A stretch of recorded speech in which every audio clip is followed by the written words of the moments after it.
The NHL Awards suck, and that's all we're going to talk about today. Just kidding. We have all that and much more on today's episode of Locked On Oilers. You're Locked On Oilers, your daily podcast on the Edmonton Oilers. Part of the Locked On Podcast Network, your team every day. Hello and welcome back to Locked On Oilers podcast. I'm your host and former Oilers game day producer, Brett Holden. And first of all, I just want to say I'm sorry. I know yesterday I told you that we would be here earlier or just as early as we normally are.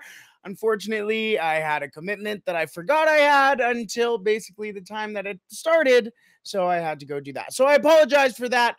Thank you so much for tuning in today on today's episode of Locked On Oilers. On today's episode, yes, as we mentioned, the NHL Awards went last night and they didn't go the way Oilers fans wanted. So we will talk about that because honestly, I'm not too happy about it. Plus, Jay Woodcroft signed his full 3-year contract. He is no longer the interim head coach. He is the head coach of the Edmonton Oilers. So who got better under Woody this past season? And who's the one player who surprisingly didn't get better? We will get into that. Plus, the Oil Kings started their Memorial Cup run last night, and it didn't go too well. So we will talk about all that and much more on today's episode of Locked On Oilers. And thank you so much for making Locked On Oilers your first listen every day. We are free and available wherever you find your podcast. Plus, we're on YouTube as well. So if you haven't subscribed to the YouTube already, you probably should because you get so many fun things. It's a different experience. I look different than you think. Probably not. But you get the jerseys. You get the OKC jersey over my shoulder today in regards to Woody. I don't think he coached in OKC. He primarily was in Bakersfield. But that's the AHL flair for you. Yes, let's get into Connor McDavid getting robbed at the NHL Awards last night. Yes, because that's what happened. Connor McDavid got robbed of numerous awards, first of all. I sent out a couple of tweets after it happened, and I got some responses back from Leaf fans, and you can't help but laugh because it's never ending, really. Auston Matthews winning the Hart Trophy for the MVP voted on by basically the media. Matthews got 119 first place votes. Connor McDavid got 29. 29 to 119 for a guy who scored 17 less points than Connor McDavid. Not only that, but Connor McDavid also got 66 second place votes and 56 third place votes. So whoever's voting third is also receiving 24th place votes and 19 fifth place votes. I want to know who the 39 people who think that he was the fourth or fifth best player in this league. Please show me that person. They should probably not have credentials anymore. The fact that you sit here and say Connor McDavid is the fourth or fifth best player in the NHL, hell, the third best player in the NHL, you need a shake of your head. A serious one. Connor McDavid takes over games that you didn't even know was possible. Auston Matthews can't even dream of that. In the 8 games Auston Matthews missed for the Toronto Maple Leafs this past season, the Toronto Maple Leafs went 6-1-1. Historically, they've been better without him in the lineup. How is that an MVP? He's not even the most valuable player on his team. Why? Because he scored 60 goals? Full power to you. Full power to you. That is fantastic in a league like this in today's day and age. Very difficult to do. But the guy didn't even thank his teammates when he won the Ted Lindsay Award. Who You only win the Ted Lindsay Award by being voted on. The Ted Lindsay Award is voted on by the players, by the NHLPA, and he didn't even go up and thank his teammates. How do you think you got there? Connor didn't even show up to the awards because he knew he was going to get shafted. So I mentioned the Ted Lindsay Award. That also went to Auston Matthews. Roman Josi, it seems I couldn't find the voting numbers for the Ted Lindsay Award today, or I was trying to. I couldn't find them, but it seemed like Roman Josi might have gotten the second place vote there. Again, all the power to Roman Josi. Fantastic season, and it was a very close battle for the Norris. But is he better than Connor McDavid? It seems like voter fatigue is very real right now. And what does that do? That tarnishes legacies, the way people view the sport, people wanting to watch the sport. It affects so many things. And the fact that people just sit there, and like I said, at the start of this show, I said, the NHL awards mean nothing, apparently. But when you take a look at the old photos of all the greatest players of all time with their trophies, and you say, oh, this guy's won the Hart this many times, we can say that those don't matter as often as we can. But then when you go and induct a guy into the Hall of Fame, what do they say? 6-time Hart Trophy winner, 4-time Ted Lindsay Award winner, 1-time Lady Byng winner. That is all they say. And the fact that people are getting tired for voting for the best player in the world for the trophies to signify and celebrate the best player in the league is sad.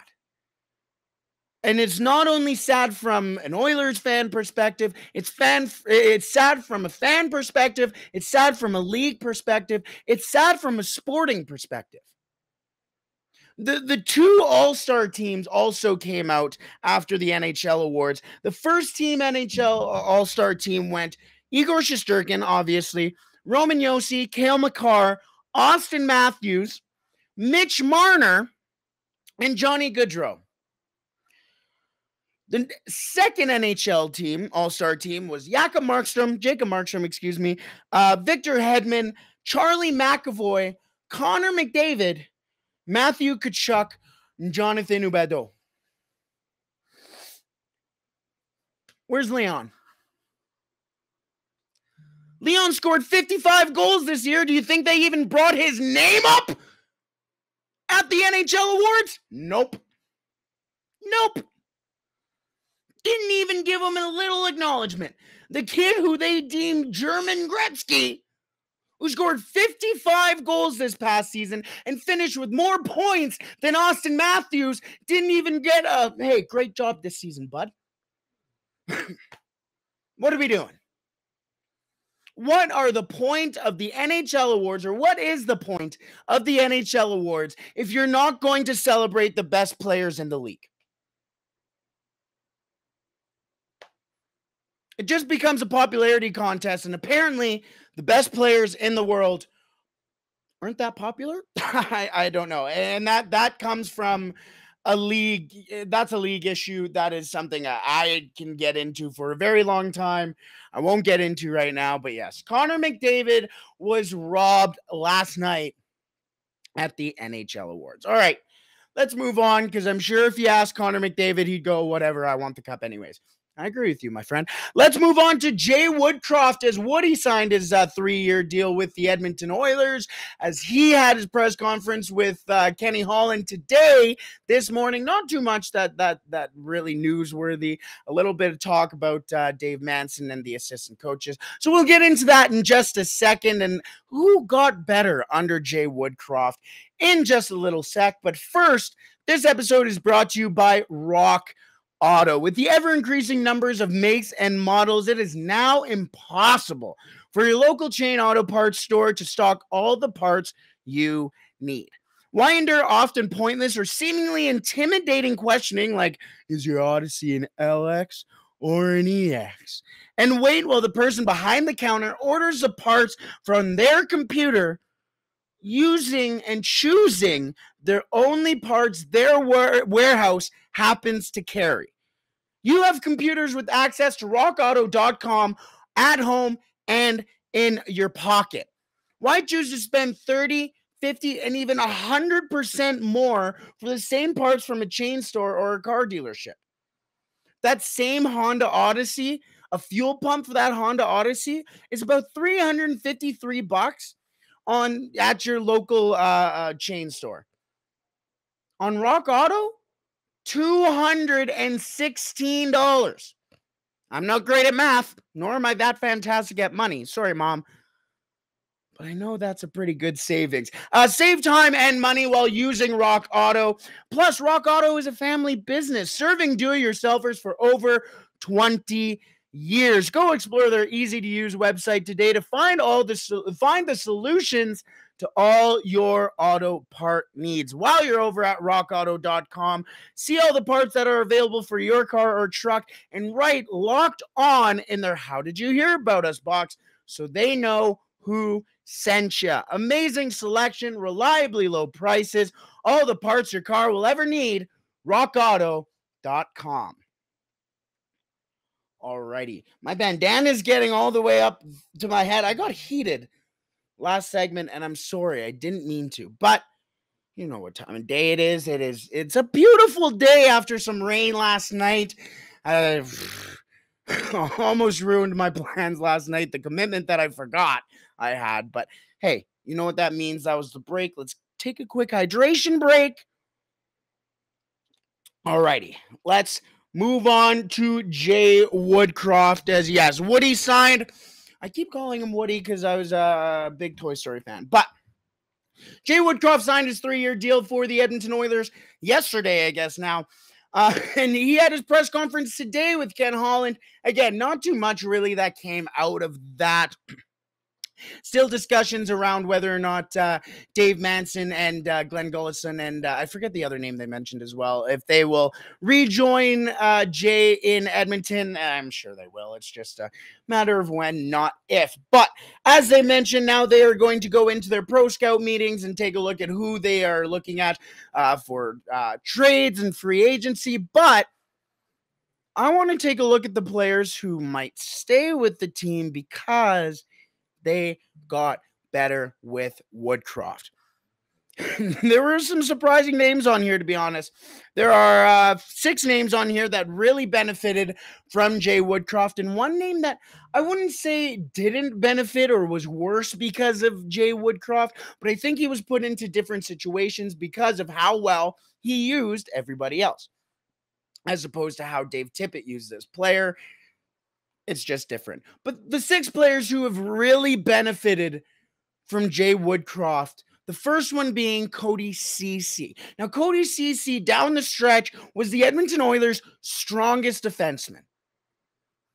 And I don't mean that like, oh, this guy looks like Roman Josi, dude. He's going out there scoring goals, laying hits. He was just solid. He was great in the defensive end. He could get the puck out of his zone. He could score too at times, surprisingly, and scored some pretty important goals for the Edmonton Oilers in the playoffs as well. Plus, he got more time on ice. He moved up. He started the season, with Duncan Keith. So it was a Duncan Keith, Cody Ceci pairing. Everybody hated that at the start. As soon as they signed Ceci and they're looking at Keith, they're like, oh, God, is it going to be Keith and Ceci? And the world went on fire and everything like that. But then Cody Ceci went to the top pairing and just became that shutdown guy next to Darnell Nurse. Obviously, you know Darnell Nurse is going to go up and down the ice. He's kind of a rover, I guess, kind of just a third and a half or fourth forward almost. Really smart in the transition. So having a guy like Cody Ceci sit back there and anchor that defensive position, I guess, and just in case Darnell Nurse does make a mistake, because a guy like Darnell Nurse, yes, I understand that a lot of people will look at maybe the takeaway or the giveaways or the way that he moves a puck. If you're an offensive defenseman who carries the puck up, moves the puck very often, you're going to give up the puck more often than a guy who doesn't. So I'm not going to fault Darnell Nurse on that. That just it is what it is. Also with Cody Ceci, his goals against per 60 minutes also went down. A theme around most of the team too, under Jay Woodcroft. But yes, I started off saying his first name, so you know who this player is. Evan Bouchard also benefited. The next couple of players too are, the next player too, played under Jay Woodcroft in Bakersfield. And the beauty of that is that Jay Woodcroft now knows what his players are good at, especially guys like Evan Bouchard, who was really underutilized under Dave Tippett. He didn't use him in the spots that he didn't really know if Evan Bouchard was going to be good or bad in, or he didn't really know much about, and he didn't want to take those risks. Jay came in, worked with Evan Bouchard for a year in Bakersfield, or however long he worked with Evan Bouchard. He worked with guys like Ryan McLeod, Kyle Yamamoto, and just really understood what really those guys brought to a team. Well, Evan Bouchard, more time on ice. He started playing on the penalty kill, and he gave him so much confidence. There's a difference between confidence and a guy for the next guy who gained more trust. There's a difference between confidence and trust. A coach can put in confidence in a player where you'd sit there and go, Evan Bouchard, not going to be the guy in the last 2 minutes of a game who's going to be out there shutting down a game. That doesn't instill a lot of confidence in a player.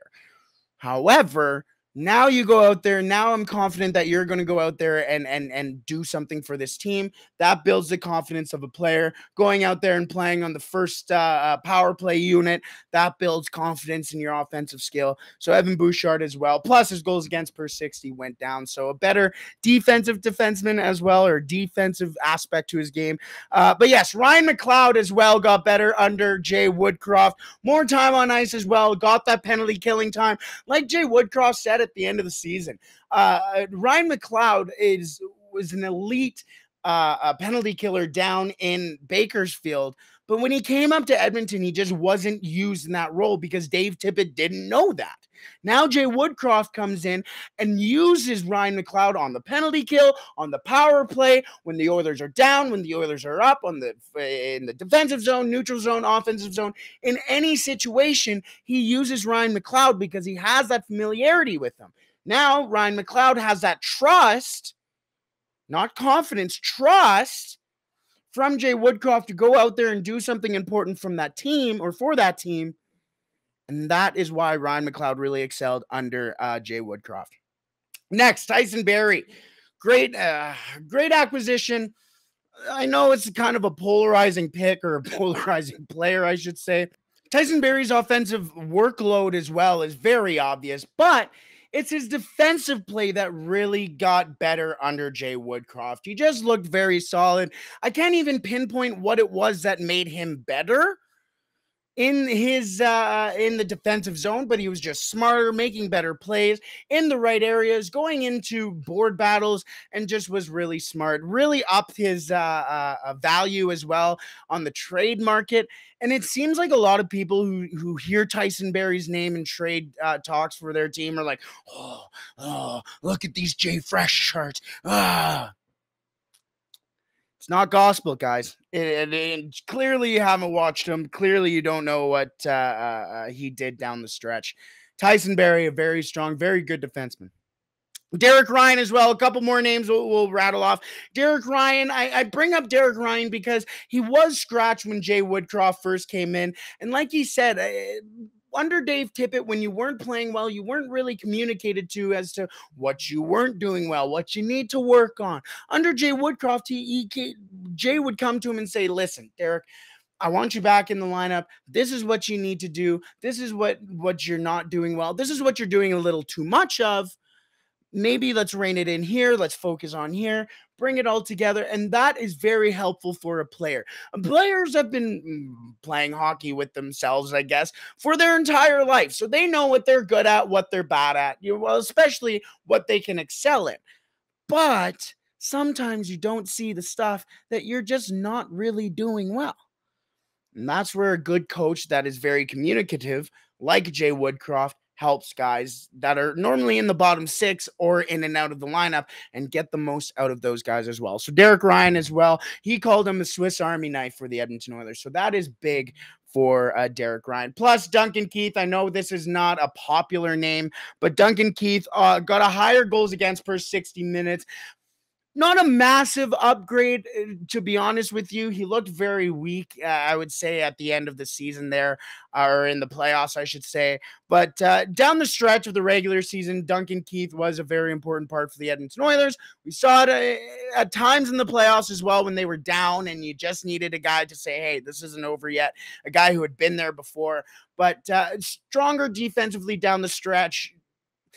You know what you're getting out of Duncan Keith, but he did get better down the stretch and a lower goals against per 60 minutes. Now, who didn't get better under Jay Woodcroft? There's only one player, so I'm going to put my board over to the side. It was Darnell Nurse. Now, I mentioned that it's not necessarily because of his play. What happens with Darnell Nurse is because of guys like Evan Bouchard, Tyson Barrie, Cody Ceci, even Duncan Keith as well. Now that they're getting better, they're getting more time on ice. They're getting more confident. They're getting more trust. They're being told to do more.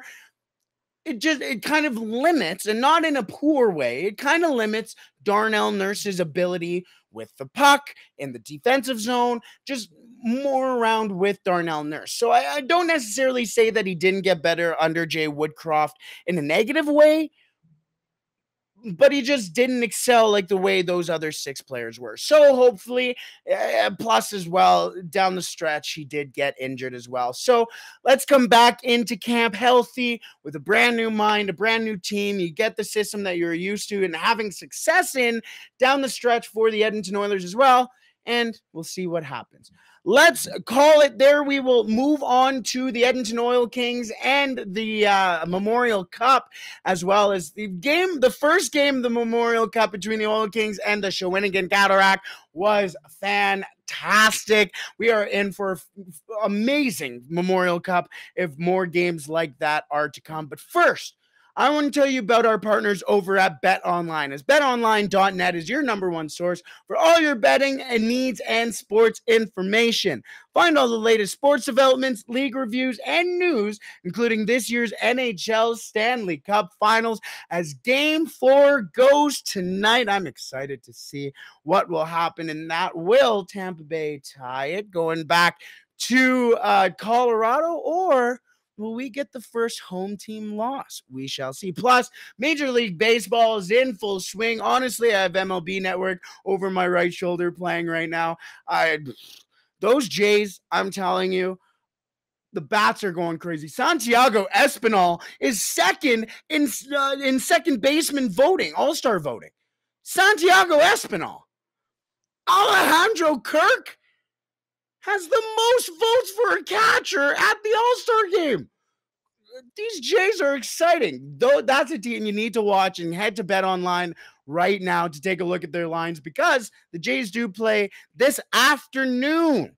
BetOnline is your continued source for all your sporting wagering information, including live betting, esports, and scores, and much more. And BetOnline.net remains the best spot for all your sports scores, podcasts, and news this season. BetOnline.net is the fastest and easiest way to check in on all your favorite sports and events, including MMA, boxing, and golf. Head to the website today or use your mobile device to learn more about the trends and action. BetOnline, where the game starts. Alrighty. That was our little break there. Let's get one more hydration break into us here. As I'm looking outside, it looks beautiful out today. I can't wait to go for a little bit of a walk. As I do want to say again, I'm sorry. I mentioned that this episode was supposed to be up earlier. A couple things came up last night. I had a commitment that I forgot I had. So unfortunately, I couldn't record it at the time I could, or normally do, but I do have some surprises for you down the rest of the week. We might even get an insider in here to talk about some potential moves the Edmonton Oilers are looking at making in the offseason and at the NHL draft. No promises, but we might get some insider information in a little bit, or at some point in this week. But let's move on to the Memorial Cup, as the Edmonton Oil Kings and the Shawinigan Cataractes started off the Memorial Cup in a thriller. It was such a fun game. That is what you call Memorial Cup hockey, CHL hockey, major junior hockey. Just a great game in general. Unfortunately for the Oil Kings, they lose 4-3 in their tournament opener. What's interesting is that the last time that Shawinigan and the Edmonton Oil Kings played in the Memorial Cup in 2012, that game ended 4-3 for the Edmonton Oil Kings. The Edmonton Oil Kings actually were eliminated before the round robin that year because they weren't great. So we'll see. We'll see if history repeats itself. But that being said, Shawinigan also has Xavier Bourgault on their team. And last night, Xavier Bourgault went with a goal and an assist, including, so for 2 points, the assist was on the game-winning goal in the third period as the Shawinigan Cataractes got the scoring started on the power play from a tough head checking from behind. Well, it was called a board as Carson Golder for the Oil Kings got a 5 in a game. We'll see if he'll get a suspension as well. The tough thing about suspensions in the Memorial Cup is that there's such a limited amount of games. You kind of feel bad for a kid if you just came in. It was a first shift for the kid, and he comes in, and if he gets suspended for the rest of the tournament, that's just too bad.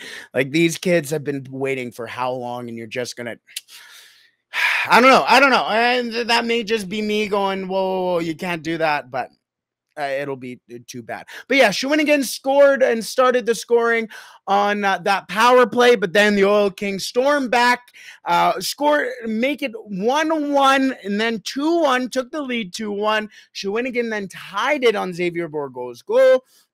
Then the Oil Kings take the lead 3-2. And unfortunately, after that, for the Oil Kings, it was all Shawinigan 3-3. And then I believe it was only a couple seconds later, I believe it was 18 seconds later, the Shawinigan Cataractes took the lead and would go on to win the game. Again, Xavier Bourgault just having a fantastic playoffs for the Shawinigan Cataractes.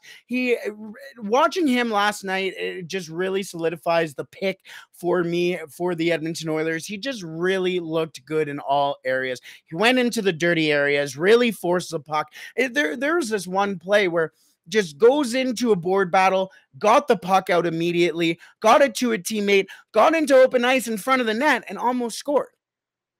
It's a high IQ hockey play that it goes kind of under the radar. You don't really notice it, but it's a smart play. You don't see a lot of players make that play, I guess.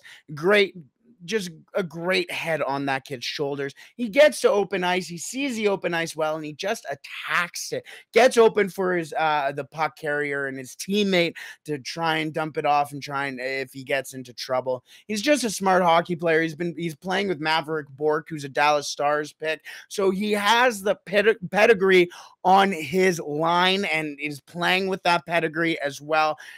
Plus, if you saw that goal for Xavier Bourgault, what an elite shot he had, and he beat a future NHL goaltender in Sebastian Cossa with that shot. Sebastian Cossa is far from a pushover. He led the WHL in shutouts, including getting one in the clincher of the Ed Chanel Cup. He's just a fantastic goaltender. Plus, he can get a little nasty too. Xavier Bourgault, the QMJHL ain't no pushover league. It may be pretty elite, but that one league in Canada that has all the fighting and stuff, that's in Quebec. So Quebec has a little bit of an assy push to them. And Xavier Bourgault is certainly one of those guys. Also in that game, Luke Prokop, the Nashville Predators pick, a local boy from here in Edmonton. He had a goal and an assist as well for the Oil Kings for 2 points. I mentioned Carson Golder getting the game, the 5 in a game for that major boarding. And we may also have an episode coming out with the Locked On Canadiens crew over there to talk about Caden Gooley for the Edmonton Oil Kings, as they acquired him at the deadline or just before the World Junior Hockey Championships. And he has been fantastic for the Edmonton Oil Kings. He is just so solid. He's just going to be a top defenseman. He can do it all in the offensive zone, in the defensive zone, can move the puck, can hit. Oh my goodness, can this guy hit. So Caden Gooley, a name to watch out for, especially if you're a Habs fan. But if you're an Oil Kings fan, if you're an Edmonton hockey fan, watch these Edmonton Oil Kings because it is fun to watch. Alrighty, we shall call it there. Thank you so much for making Locked On Oilers your first listen every day. For your second listen, make sure you tune in to Locked On NHL, as Locked On NHL covers the playoffs like no other. Hear all the latest news and opinions from local experts every Monday through Friday. It is free and available wherever you find your podcast, and it's on YouTube as well. So if you haven't subscribed to them there, make sure you do that. We shall call it here. As I mentioned later on this week, we may or may not get an insider to talk to us about what the Oilers are planning to do over the offseason and at the draft as well. And if Evander Kane doesn't come back, what is the potential replacement? We will talk about all that and much more on the next, in some episode later on this week. That'll be coming up. But thank you so much for tuning in today. I hope you have a wonderful day. It is beautiful out. Enjoy the outdoors. It is the summer. Enjoy the off season, everybody. Stay safe. Don't do anything I wouldn't do.